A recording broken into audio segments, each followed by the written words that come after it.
میں اور آپ جانتے ہیں کہ رسالت مآب صلی اللہ علیہ وآلہ وسلم نے جب نبوت کا اعلان کیا تو ان کی عمر مبارک 40 سال 6 مہینے اور 10 دن تھی، لیکن ایک دفعہ حضرت ابو ہریرہ رضی اللہ تعالیٰ عنہ نے رسالت مآب صلی اللہ علیہ وآلہ وسلم سے پوچھا کہ آپ کب نبی بنے؟ تو رسالت مآب صلی اللہ علیہ وآلہ وسلم نے مسکرا کر کہا کہ ابھی آدم علیہ السلام کی مٹی اکٹھی نہیں ہوئی تھی جب مجھے نبوت کا تاج پہنا دیا گیا تھا۔ ایک صحابی وہ آپ کی خدمت میں حاضر ہوتے ہیں اور وہ فرماتے ہیں کہ ہمارے جو ساتھ والا گھر ہے، درمیان میں دیوار ہے، اس گھر میں ایک کھجور ہے۔ کھجور تھوڑی سی ٹیڑھی بھی ہے اور آدھی کھجور جو ہے وہ ہمارے گھر میں ہے اور آدھی کھجور مالک کے گھر میں ہے۔ اس سے اب کھجوروں کا موسم میں کھجوریں گرتی ہیں اور میرے بچے ان کو اٹھاتے ہیں اور وہ کھانے کے لیے منہ میں ڈالتے ہیں، لیکن مالک اتنا سخت ہے کہ وہ آ کر میرے بچوں کے منہ سے کھجوریں نکلوا لیتا ہے۔ کوئی مہربانی کریں۔ رسالت مآب صلی اللہ علیہ وآلہ وسلم نے اس شخص کو بلا بھیجا۔ وہ شخص بیسیکلی منافق تھا۔ وہ شخص آیا، آپ نے فرمایا کہ میرے ساتھ ایک سودا کرو گے؟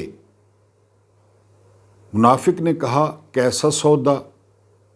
آپ نے فرمایا کہ یہ کھجور ہمیں دے دو، میں وعدہ کرتا ہوں کہ تمہیں جنت میں اس سے بڑی اور شاندار کھجور لے کر دوں گا۔ منافق کہتا ہے جی وہ دیکھیں جی اور میری کھجور ہے اور یہ اور وہ، اور یعنی ٹال مٹول کر کے وہ چلا گیا۔ وہاں پہ ایک ذمہ دار صحابی ابو دہدہ رضی اللہ تعالیٰ عنہ بیٹھے ہوتے ہیں۔ وہ فرماتے ہیں کہ اگر میں یہ کھجور آپ کو لے دوں تو مجھے بھی جنت میں کھجور ملے گی؟ تو آپ فرماتے ہیں بالکل وہی سودا ہے۔ ابو دہدہ وہاں سے دوڑ لگا دیتے ہیں۔ وہ اس منافق کے پاس پہنچتے ہیں اور اسے کہتے ہیں کہ یہ کھجور مجھے بیچ دو۔ منافق کہتا ہے کہ ابھی میں نے آخری نبی کی جو ہے وہ آفر ٹھکرا دی ہے، تو تمہیں کیسے دے سکتا ہوں؟ ابو دہدہ فرماتے ہیں کہ جو قیمت منہ سے نکالو، منہ سے۔ منافق کہتا ہے سوچ لو۔ ذمہ دار ابو دہدہ فرماتے ہیں سوچ لیا۔ وہ منافق کہتا ہے کہ اس کھجور کی قیمت ہے وہ 600 کھجوروں والا لمبا چوڑا باغ جو تمہاری ملکیت ہے۔ آپ اندازہ کریں کہ 600 کھجوروں والا باغ وہ کتنا بڑا ہوگا، کتنا لمبا چوڑا ہوگا، کتنے منافع والا ہوگا۔ ابو دہدہ نے کیا فرمایا؟ یہ نہیں کہ بہت قیمت لگا دی ہے، مہربانی کرو۔ ابو دہدہ فرماتے ہیں اپنے سودے سے مکرو گے تو نہیں؟ منافق حیران ہوتا ہے، کہتا ہے سوال ہی پیدا نہیں ہوتا کہ میں مکروں۔ تو فوراً ابو دہدہ کہتے ہیں کہ ڈن ہو گیا، یہ کھجور میری، وہ 600 کھجوروں والا باغ تمہارا۔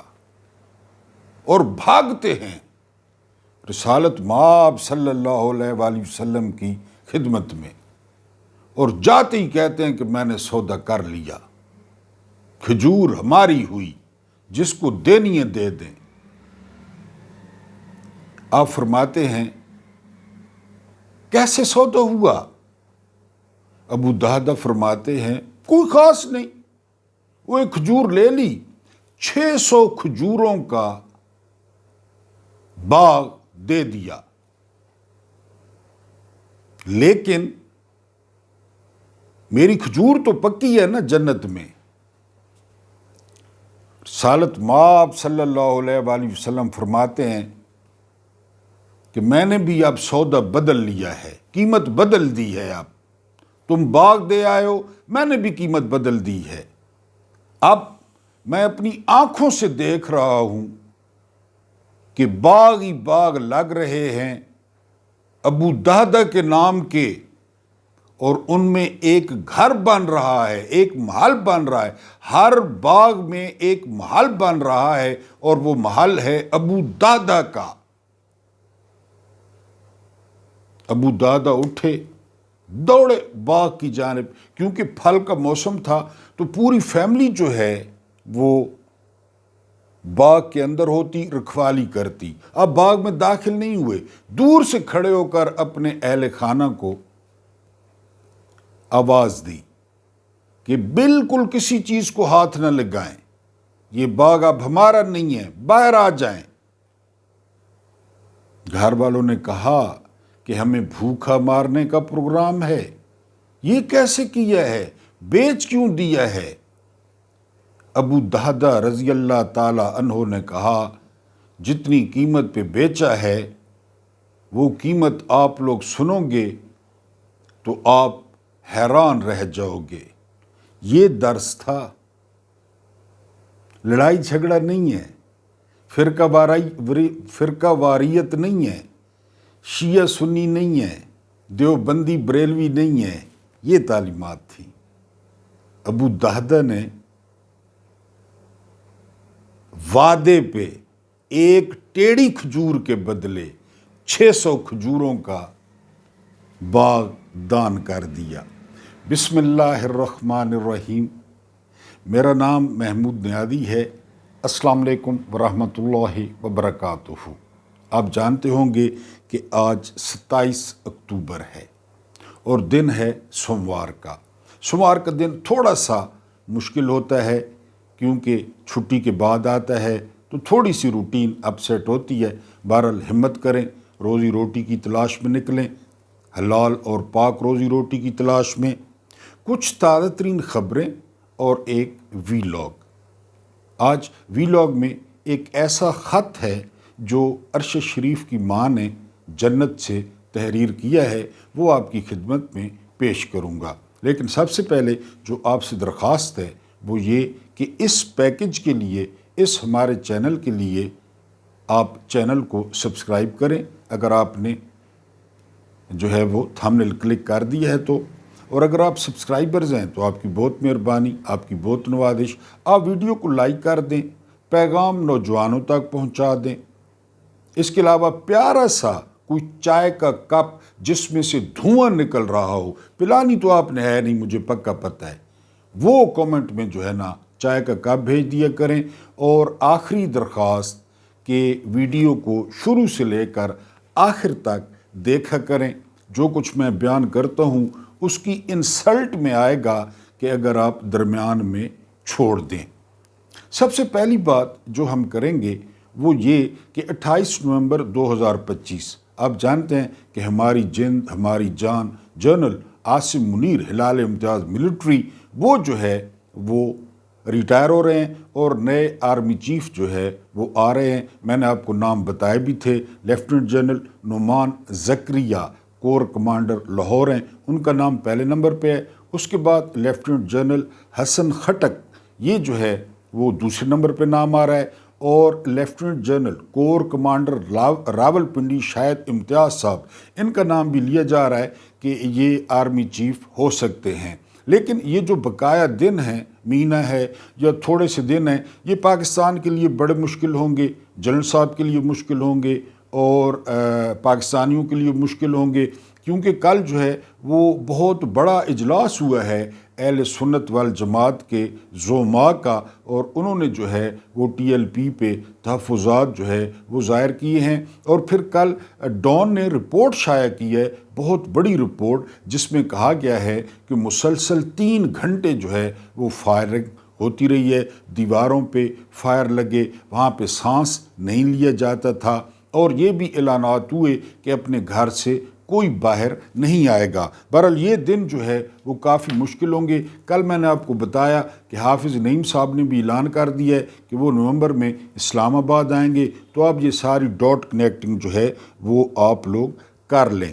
جو پہلی خبر ہے وہ خبر یہ ہے کہ ڈونلڈ ٹرمپ جو ہے وہ پہنچے ہیں ملائیشیا۔ کوالالمپور میں بچیاں شچیاں نچائی گئی۔ انور ابراہیم چاپلوسی میں آپ کو پتہ ہے مسلمان حکمران، لیکن کوالالمپور کی جو ہے نا سڑکوں پہ ہزاروں لوگوں نے وہ ٹرمپ نو سرباز کے خلاف مظاہرہ کیا اور ان کا کہنا تھا دفع ہو جاؤ یہاں سے۔ انہوں نے فلسطین کے پرچم جو ہے اٹھا رکھے تھے، لیکن حیران کن بات تھی، کوئی مرید کے نہیں ہوا، کوئی ڈی چوک نہیں ہوا، کوئی گولی نہیں چلی، کوئی سوٹے، کوئی ڈانگاں، کچھ بھی نہیں۔ حالانکہ انور ابراہیم کو کافی شرمندگی ہوئی جب وہ ٹرمپ کو کہہ رہے تھے کہ یہاں سے دفع ہو جاؤ۔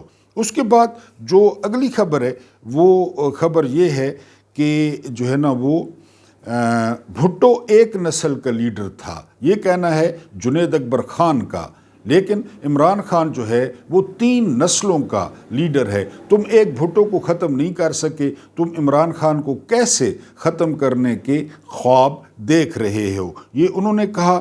اس کے بعد شہباز شریف جو ہے وہ فرماتے ہیں کہ ہمارا تاریخ میں نام لینے والا کوئی نہیں ہوگا، یہ انہوں نے فرمایا ہے۔ تو ان کی اطلاع کے لیے عرض ہے کہ ابھی بھی آپ کا نام لینے والا کوئی نہیں ہے۔ لوگوں نے 8 فروری کو آپ کی صندوقوں میں تھوکا، آپ کا ایک نشان تھا، پھر بھی لوگوں نے لفٹ نہیں کروائی۔ لوگوں نے آلو، بینگن، مولی، صوفہ، سٹیپلر، ان کو جو ہے وہ سٹیمپیں لگائیں، ان کو ووٹ دیے۔ ابھی بھی آپ کا نام کوئی نہیں لے گا انشاءاللہ تعالیٰ، ابھی بھی آپ کا نام لیوا کوئی نہیں ہے۔ اگر کوئی نام لیوا ہے تو وہ ماڈل ٹاؤن کے حوالے سے ہے، ٹی ٹیوں کے حوالے سے ہے، کرپشن کے حوالے سے ہے، ڈی چوک کے حوالے سے ہے، کشمیر کے حوالے سے ہے، مریدکے کے حوالے سے۔ اس حوالے سے لوگ آپ کو قاتل کے طور پہ ضرور یاد رکھیں گے، ویسے آپ کی کوئی کارکردگی جو ہے وہ نہیں ہے۔ اس کے بعد جاوید ہاشمی صاحب، یہ آپ جانتے ہیں بہت پرانے پولیٹیشین ہیں، مار شار بھی کھائی ہے انہوں نے۔ یہ کہتے ہیں کہ جو 40 سال کا منصوبہ بنا کر بیٹھے ہیں نا، تو وہ عمران خان سے ایک دن معافی مانگیں گے۔ اور یہ 40 سالہ منصوبہ میں نے کئی دفعہ اپنی آنکھوں سے دیکھا، لوگوں نے منصوبے بنائے، بعد میں ان کے ساتھ کیا ہوا یہ جاوید ہاشمی کا کہنا ہے۔ اگلی خبر جو ہے وہ نیو یارک ٹائمز کی ہے۔ نیو یارک ٹائمز کہتا ہے کہ اسرائیل کو جو ہے نا وہ شک ہے کہ اگر ترک آ گئے یعنی غزہ میں، تو ترک حماس کی جو ہے وہ حمایت کرنا شروع کر دیں گے، ان کو سپورٹ کرنا شروع کر دیں گے۔ لہذا ہم نے جو صحیح لے ہوں گے، جو صحیح ٹٹو ہوں گے، ان کو جو ہے وہ ہم نے یہاں پہ رکھنا ہے، یعنی پیس کیپنگ فوج کے طور پہ۔ اب اس سے جڑی اگلی خبر دیکھیں۔ اگلی خبر یہ ہے کہ اسرائیلی نیوز ویب سائٹ کہتی ہے کہ انڈونیشیا، پاکستان اور آذربائیجان کی فوجیں ہمیں قبول ہیں، یہ لوگ ہمیں حماس سے بچائیں گے، حماس سے اسلحہ لیں گے۔ ترکی پر اعتراض ہو رہا ہے، لیکن یہ 3 ممالک کہ یہ بہت زیادہ سدائے ہوئے ہیں اور یہ ہمیں سوٹ کریں گے، یہ اسرائیلی ویب سائٹ کا دعویٰ ہے۔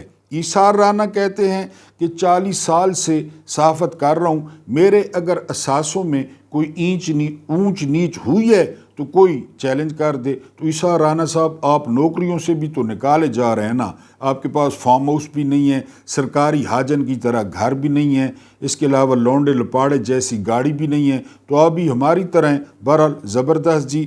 اس کے علاوہ جو ہے وہ اگلی جو خبر ہے وہ یہ کہ کارکردگی پہ سوال پوچھا گیا، مکھیہ منتری کی کارکردگی، تو اس کا جواب یہ آیا کہ کارکردگی اتنی زبردست ہے کہ جو بلدیاتی الیکشن ہیں ان کو غیر جماعتی بنیادوں پر کرانے کا فیصلہ ہوا ہے۔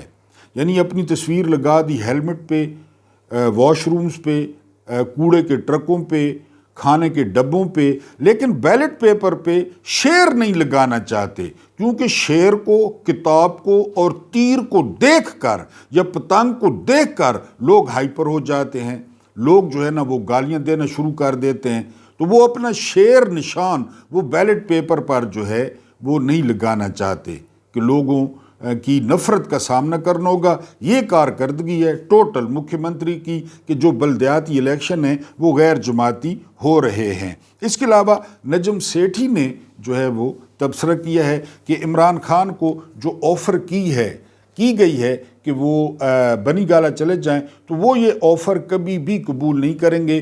وہ باقی ساتھیوں کی بات کریں گے کہ میری باقی ساتھیوں کا کیا بچے گا۔ ویسے بھی کردار وہ ہوتا ہے جس کا آپ کا مخالف گواہی دے۔ آپ جانتے ہیں کہ یہ کس کا ٹاؤٹ ہے، کس کی زبان بولتا ہے، تو وہ کہہ رہے ہیں کہ عمران خان اس آفر کو قبول نہیں کریں گے۔ اس کے بعد جو اگلی خبر ہے وہ یہ کہ جنید اکبر خان نے کہا ہے کہ یہ جو کرسی ہے نا، کرسی کل پرسوں میں نے بھی کہا تھا 2 سال رہیں، 3 سال رہیں، 4 سال رہیں، 10 سال رہیں، اترنا ہے۔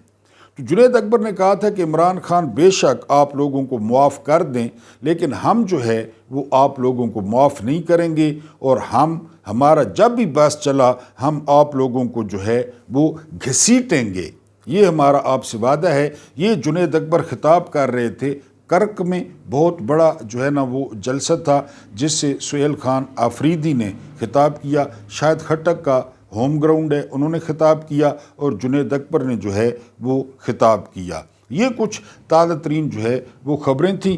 اب اگر ہم اپنے ویلاگ کی بات کریں تو آج پوری دنیا میں جو کشمیری ہیں، خاص کر مقبوضہ کشمیر والے، وہ یوم سیاہ منا رہے ہیں کہ ان پر ایک ناجائز قبضہ ہے، ایک جو ہے نا وہ طاقت کے بل پہ ان پر جو ہے نا طاقت کے زور پر ان پہ حکومت کر رہی ہے۔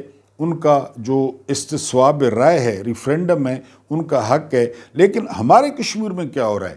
ہمارے کشمیر میں رات کو پھر سندھ ہاؤس میں جو ہے نا کنجر خانہ کھلا، جہاں پہ کپیاں کھلیں، جہاں پہ لوگوں کے پیسوں پہ جو ہے نا وہ کھابے اڑائے گئے۔ اور مقصد کیا تھا؟ مقصد یہ تھا کہ اب یعنی جو ہے وہ 4 سالوں میں چوتھا وزیر اعظم جو ہے وہ آزاد کشمیر میں لایا جا رہا ہے۔ میرا خیال ہے کشمیریوں کو مقبوضہ کشمیر کے ساتھ ساتھ آزاد کشمیر کی حالت پہ بھی یوم سیاہ منانا چاہیے۔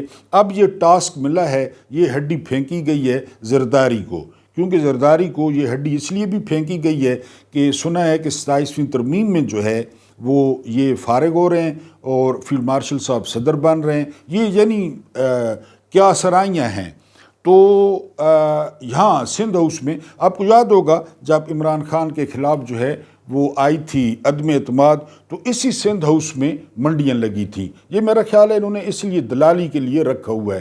وہاں پہ شرجیل میمن نے نئے نوٹوں کی بوریاں پہنچائی تھیں، اعلیٰ نسل کی شراب پہنچی تھی، اس کے علاوہ مساجر لڑکیاں آئی تھیں، راجہ ریاض کا انہوں نے مساج کیا تھا۔ رات کو بھی یہی کچھ ہوگا کیونکہ پاکستان یا کشمیر یہ کیک ہے، یعنی ان کے ہاتھ میں چھری ہیں، یہ اپنے اپنے حصے وصول کرتے ہیں، یہ حصہ ہمارا، یہ حصہ ہمارا، یہ حصہ ہمارا۔ تو اب یہ ہڈی جو ہے یہ حصہ ڈالا گیا ہے زرداری کے سامنے کہ جی یہ آپ لے لیں۔ اب پیپلز پارٹی جو ہے وہ حکومت بنانے جا رہی ہے۔ عمران خان اور پی ٹی آئی نے جہاں پہ 2/3 اکثریت حاصل کی تھی، لیکن بعد میں جو ہے نا وہ آپ جانتے ہیں لیفٹیننٹ جنرل اکرام الحق صاحب، انہوں نے کہا کہ میرے بھائی کو وزیر اعظم بنایا جائے۔ پھر لیفٹیننٹ جنرل بندہ ہو تو آپ کو پتہ ہے وہ منی خدا ہوتا ہے، نعوذ باللہ۔ ان کے بھائی کو مینڈیٹ چھین کے لوگوں کا، ان کے بھائی کو وزیر اعظم بنا دیا گیا، ضمیروں کی بولیاں لگی، ضمیر بیچے گئے، خریدے گئے۔ بہرحال اب پھر رات کو جو ہے یہ سلسلہ ہوا ہے، وہاں پہ بھی کافی لے دے ہوئی ہے، اور اب پیپلز پارٹی جو ہے وہ کشمیر میں حکومت بنانے جا رہی ہے، اور یہاں پہ منڈی لگی ہے۔ اس کے بعد جو عرش شریف کی والدہ کا جنازہ تھا، اس میں جو ہے وہ لیفٹیننٹ جنرل آصف غفور، آپ جانتے ہیں کہ سابقہ ڈی جی ISPR ہیں، انہوں نے جنازے میں شرکت کی ہے، اور لوگوں نے ان کو دیکھ کر کافی حیرانگی کا اظہار کیا ہے۔ اس کے علاوہ جسٹس عطر من اللہ، انہوں نے کافی ریلیف دیا تھا جب یہ اسلام آباد ہائی کورٹ کے چیف جسٹس تھے، تو ارشد کی پٹیشنز کو انہوں نے انٹرٹین کیا تھا، اور انہوں نے عرش شریف کو کافی ریلیف بھی دیا تھا۔ وہ بھی جنازے میں موجود تھے، بہت بڑی تعداد تھی جو ہے نا وہ لوگوں کی جنازے میں جنہوں نے عرش شریف کی والدہ کو رخصت کیا۔ وہ اپنے خالق حقیقی سے کل جا ملی تھیں، 9 بجے ان کا H11 اسلام آباد میں جنازہ تھا۔ 12 لوگ آصف غفور کو دیکھ کر جو ہے وہ بڑے حیران ہوئے کہ پاکستان میں جو کچھ ہوتا رہا، کہ کوئی زبان سے کوئی وہ لفظ نکال دیتے، کوئی مذمتی کر دیتے، کوئی اپنے بڑوں کو مشورے دے دیتے کہ مہربانی کریں یہ جو آپ نے کھلواڑ بنایا ہوا ہے۔ لیکن ابھی بات ہو رہی تھی نا جاوید ہاشمی کی کہ 10 سال کا منصوبہ ہو، 15 سال کا منصوبہ ہو، یہ جو سرکاری ملازم ہوتے ہیں، یہ جو کرسی ہوتی ہے وہ جاتی ہے، اس نے جانا ہی جانا ہے۔ ہاں یہ ان پہ ڈیپینڈ کرتا ہے کہ انہوں نے C-130 کی طرح جانا ہے، آموں والی پیٹیوں کی طرح جانا ہے جس طرح ضیاء گیا تھا، یا مشرف کی طرح جانا ہے سزائے موت پا کے کہ جی اتنی زیادہ بےعزتی ہوئی پہلی دفعہ ہسٹری میں آرمی چیف کی کہ اس کو سزائے موت ہوئی۔ یہ ان پہ یا ان کے کرموں پہ ڈیپینڈ کرتا ہے کہ وہ قوم کے ساتھ کس قسم کا برتاؤ کرتے ہیں، قوم کے ساتھ وہ کس قسم کا سلوک کرتے ہیں۔ ابھی آپ دیکھ لیں کہ ہمارے جو آرمی چیف صاحب ہیں یہ لازمی سوچیں گے اپنے 3 سال پہ جو ہے وہ لازمی سوچیں گے کہ 3 سال میں انہوں نے کتنی محبت کمائی، کتنی نفرت کمائی۔ پیسے تو انہوں نے ظاہر ہے بہت کمائے ہوں گے۔ اسد طور کہہ رہے تھے کہ جو عام جرنل ہوتا ہے وہ گھر جاتے جاتے پاکستانیوں کو 1 ارب میں 1 ارب 100 کروڑ 1 ارب میں پڑتا ہے ایک جرنیل۔ تو ظاہر ہے انہی کے لیے جو ہے نا وہ ملک بنا تھا، اور انہی کے لیے میں نے آپ کو ایک کتاب کا حوالہ دیا تھا، ایک انڈین رائٹر ہیں کہ جی انہوں نے ایسٹ انڈیا کمپنی نے سوچا اور انگریزوں نے سوچا کہ جو ہے نا وہ یہ ملک جو ہے فوج کو دے دیتے ہیں، ہر ملک کی اپنی فوج ہوتی ہے، لیکن یہاں ہمارے ہاں فوج کا اپنا ملک ہے۔ تو وہ آصف غفور صاحب جو ہے وہ انگلی کٹا کے شہیدوں میں شامل ہوئے رات کو۔ اچھی بات ہے، جنازے میں شرکت کرنا فرض کفایہ ہے، لیکن اگر جب یہ کرسیوں پہ بیٹھے ہوں اور تھوڑی سی مسلمانی کا مظاہرہ کر لیں، تھوڑا اپنے بڑوں کو سمجھا لیں کہ آپ لوگ قوم کے ساتھ کیا کر رہے ہیں اور اس کا کیا جو ہے وہ نتیجہ نکلے گا۔ آج کا جو ویلاگ تھا یا آپ سے بیٹھک تھی، اس کا ایک تو جوس ابو دہدہ رضی اللہ تعالیٰ عنہ تھے، اور دوسرا جو اس کا مرکزی خیال ہے وہ پہلا خط آیا ہے عرش شریف کی والدہ کا جنت سے۔ یہ خط آپ کے سامنے رکھنا ہے اور مجھے امید ہے کہ آپ ایک ایک بات پر غور کریں گے۔ عرش شریف کی والدہ کا عرش شریف کے نام جنت سے پہلا خط، یہ وہ وہاں پہ پہنچی ہیں اور انہوں نے فوری طور پہ جو ہے وہ اپنا خط لکھا ہے۔ ڈرو اس وقت سے جب انصاف مانگنے والے انتقام لینے والے بن جائیں گے۔ انصاف دے دو ورنہ یہ لوگ جو ہے یہ انتقام لیں گے، اور انتقام آپ نے شری لنکا میں دیکھا، آپ نے انڈر گارمنٹس دیکھے حسینہ واجد کے بڑے مہنگے تھے، وہ لوگوں نے لہرائے۔ انصاف دے دو تو ٹھیک ہے ورنہ انتقام تو ہے ہی ہے، آج نہیں تو کل۔ ڈرو اس وقت سے جب انصاف مانگنے والے انتقام لینے والے بن جائیں گے۔ بیٹا عزیز از جان، میرے صبرناک بیٹے، میں 3 سال بعد آپ کے پاس آ رہی ہوں۔ یہ سفر نہ تو تقدیر کا ہے اور نہ ہی یہ کوئی عام سفر ہے، یہ وہ مایوسی ہے جو مجھے ان 3 سالوں میں تمہارے لیے انصاف مانگتے ہوئے دیکھنا پڑی۔ میں نے تمہارے دوستوں نے اور ہر انصاف پسند شہری نے انصاف کی آواز بلند کی ہے۔ انتقام نہیں مانگا، انصاف مانگا۔ مجھے پتہ ہے میرا بیٹا کس کے انتقام کا شکار ہوا، کس حرص اور ہوس کے پجاری نے اس پر نشانہ باندھا۔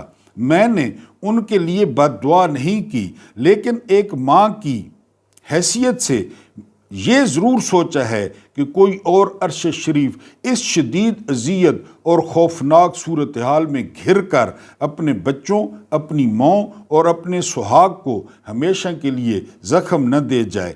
میں ایک شہید کی ماں، شہید کی بیوی اور شہید پالنے والی فیملی جو وطن کے لیے قربان ہو گئی، اس پر فخر کرتی ہوں، لیکن جو ظالموں کی سستی ہوس، بدماشی اور ملک دشمنی کی وجہ سے مارے جائیں گے، میں ان بیٹوں کا خون کبھی معاف نہیں کر سکتی۔ میرے بیٹے عرش شریف، میں یہ مقدمہ لے کر آ رہی ہوں، میں اس نظام سے مایوس ہو کر، لیکن خدا کے طریقہ انصاف سے مایوس نہیں۔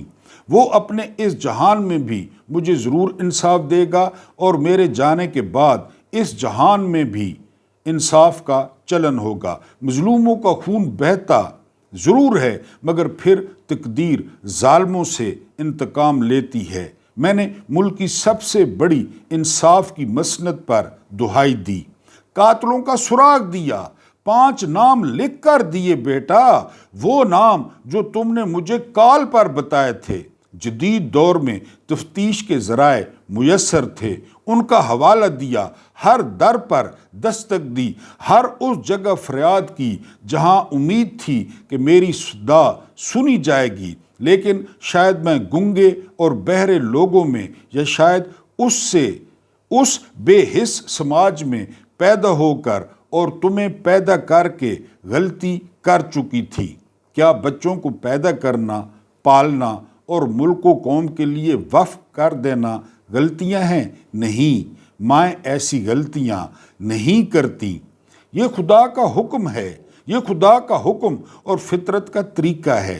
اس کے بغیر دنیا اور دنیا کا نظام کیسے چلے گا؟ جو قوم ماؤں کو انصاف نہیں دیتی، ان کی چیخوں کو نہیں سنتی، وہ کیسے ترقی کر سکتی ہے؟ ان پر کیسے برکت آ سکتی ہے؟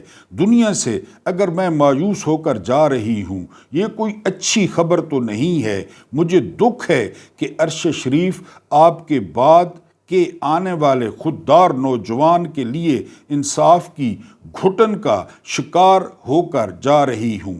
مجھے امید ہے کہ وہاں ہم دونوں کی فریاد پر عدالت لگے گی، فیصلہ ہوگا، انصاف کے ساتھ ہوگا، ظالم دکھائی دیں گے، جرح ہوگی، سزا سنائی جائے گی۔ اللہ پاک جنرل باجوہ اور جنرل ندیم انجم کو نشان عبرت بنائیں گے۔ بیٹا، مجھے دکھ یہ ہے کہ خدا کی عدالت سے پہلے بندے اپنی عدالت میں خدائی انصاف اور مساوات کا سبق کیوں بھول جاتے ہیں؟ کیوں بھول جاتے ہیں کہ ماؤں کو دکھ نہیں دینا ہوتا؟ وہ کیوں بھول جاتے ہیں کہ جو قوم مظلوموں کی دہائی کا جواب نہیں دیتی وہ ناکام ہو جاتی ہے؟ مجھے خوشی ہے میں آپ کے پاس آ رہی ہوں۔ اب تم تنہائی کا شکار نہیں ہوگے۔ ہم خدا کے پاس اپنا مقدمہ بھی پیش کریں گے اور ہم اس کی نعمت والی جنتیں بھی دیکھیں گے، لیکن یہ دکھ ہمیں پھر بھی رہے گا کہ ہمارے اور پاکستان کے ہزاروں عرش شریف خطرے میں ہیں۔ آپ کے بچے آپ کو اور آپ مجھے بھی یاد کریں، اب مجھے بھی یاد کریں گے۔ آپ کی بہادر بیوی آپ کا مقدمہ لڑتے ہوئے تنہا ہو جائے گی، لیکن مجھے امید ہے کہ اس کا ضمیر آپ کی رفاقت اور میری تربیت اسے باہمت رکھے گی۔ چند گھڑیاں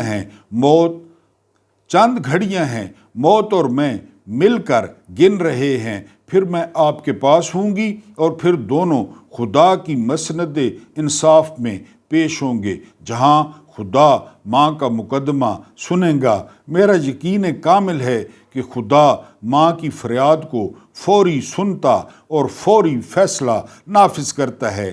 اے ماؤں کی دکھوں سے بے خبر دھرتی کے حکمرانوں، کروڑوں ماؤں کے آنسوؤں، آہوں اور سسکیوں کا عذاب تمہارے انجام کو اس دنیا میں بھی اور آگے بھی بھیانک بنا دے گا۔ آپ قاتلوں کو تحفظ اور مظلوموں کو انصاف سے محروم کرنے والے ہیں۔ آپ بیٹوں کے قاتل نہیں، آپ ماؤں اور بچوں کے قاتل ہیں۔ آپ سہاگنوں سے ان کا ماضی اور مستقبل چھین لیتے ہیں۔ اب معاشرے میں انارکی اور انتقام کی راہ ہموار کر رہے ہیں۔ انصاف مانگنے والی مائیں اگر انتقام لینے والی مائیں بن گئیں تو تمہارے لیے پناہ نہ ہوگی۔ میں 3 سال بعد آج تمہارے پاس آ گئی ہوں۔ آخر کار اب میری اذیت ختم ہو گئی ہے۔ وہ جو روز مجھے سپریم کورٹ کی عمارت سے گھن آتی تھی وہ بند ہو گئی۔ ہم دونوں اب خدا کے پاس مقدمہ دائر کریں گے۔ یہاں وکیل کی ضرورت نہیں، سپریم کورٹ والی فائل کی ایک کاپی ساتھ لے آئی ہوں۔ جو 5 نام میں نے جسٹس بندیال کو دیے تھے، لکھ کر سپریم کورٹ کے کمرہ نمبر 1 میں وہ نام مجھے زبانی یاد ہیں۔ بندیال نے جب وہ نام دیکھے تو اس کو پسینہ آ گیا تھا۔ وہ بزدل جج تھا، اس منصب کا حقدار بھی نہیں تھا۔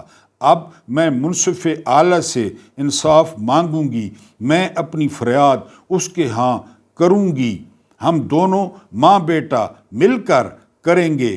اب خلائق ازل کی اس حسین جنت سے اپنے قاتلوں کا عبرتناک انجام دیکھیں گے۔ خدا یہاں جنت میں ہمیں ان کا انجام دکھائے گا۔ مسکراؤ میرے شہید اور باوفا بیٹے، میرا استقبال پھولوں سے کرنا۔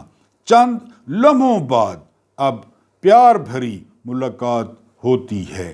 یہ عرش شریف کی ماں کا خط تھا، اور مجھے امید ہے کہ میرے ویورز اس کو 2 دفعہ جو ہے وہ سنیں گے۔ اللہ پاک آپ کو آسانیاں عطا فرمائے، آسانیاں بانٹنے کی توفیق عطا فرمائے۔ میرا رب کریم آپ کے اور میرے مرحومین کی مغفرت فرمائے، ان کے ساتھ عدل کا نہیں رحم کا اور احسان کا معاملہ فرمائے۔ مجھے برداشت کرنے کا بہت بہت شکریہ۔